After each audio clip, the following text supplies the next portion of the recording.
créé un restaurant japonais. Il y a eu une histoire, une anecdote derrière.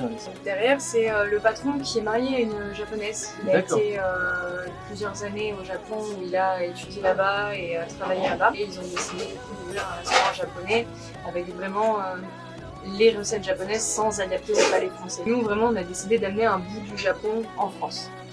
Que la femme du patron qui est japonaise a validé, parce que ça c'est très important à chaque fois qu'on sort quelque chose de nouveau, il faut que ça soit validé par une personne japonaise qui a le goût du Japon et qu'on n'ait pas d'erreur là-dessus, parce que vraiment on veut que si un touriste arrive du Japon ou une personne qui est déjà allée, qui arrive ici, qui dise je retrouve un goût de là-bas. Alors moi personnellement j'ai été formée par Kenji du restaurant Kenji et Louise, parce qu'au début c'était le chef de cuisine ici, qui est japonais, donc c'était très compliqué de communiquer, c'était en anglais, français, japonais, très approximatif. C'est lui qui a fait toutes les recettes qu'il y a ici, et du coup comme il a été chef de cuisine aussi au Japon.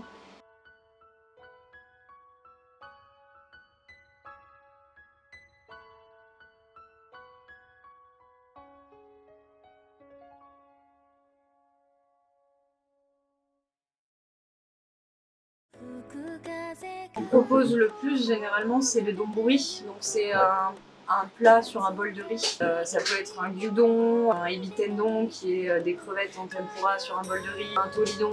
Donc le donburi, on fait certains qui restent à la carte tout le temps et d'autres qu'on propose par jour qui changent. Tous les jours on en fait un différent. En recette qu'on est un peu les seuls, il me semble, sur Nantes à avoir, c'est l'okonomiyaki. Vous êtes là, vous avez ouvert Paku Nantes, Paku Angers. Est-ce que vous comptez agrandir? Est-ce qu'il y a d'autres villes dans lesquelles vous comptez ouvrir des restaurants? Alors pour le moment, on aimerait ouvrir un autre restaurant un peu plus centré sur les okonomiyaki sur Nantes. Donc vraiment un espèce de fast-food à okonomiyaki.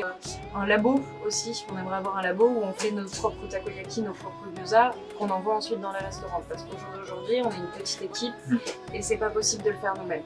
Ce qui est malheureux, mais on a pour projet de le faire nous-mêmes.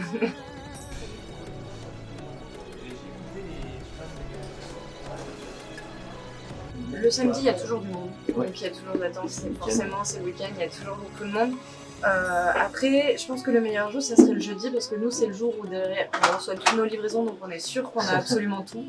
Il n'y a pas de rupture, parce que début de semaine où il y a eu beaucoup de monde, fin de semaine, c'est sûr qu'il y a absolument tout le jeudi. En plus de ça, s'il n'y a pas plus de monde que ça le jeudi, donc c'est assez rapide pour être servi. Il faut sur réservation du coup, comment c'est conseillé? Alors, c'est conseillé sur réservation parce que ça nous arrive qu'on ait beaucoup de monde et qu'on ne puisse pas placer les gens. Après, il arrive qu'il y ait des jours très calmes où on prend sans problème, sans réservation.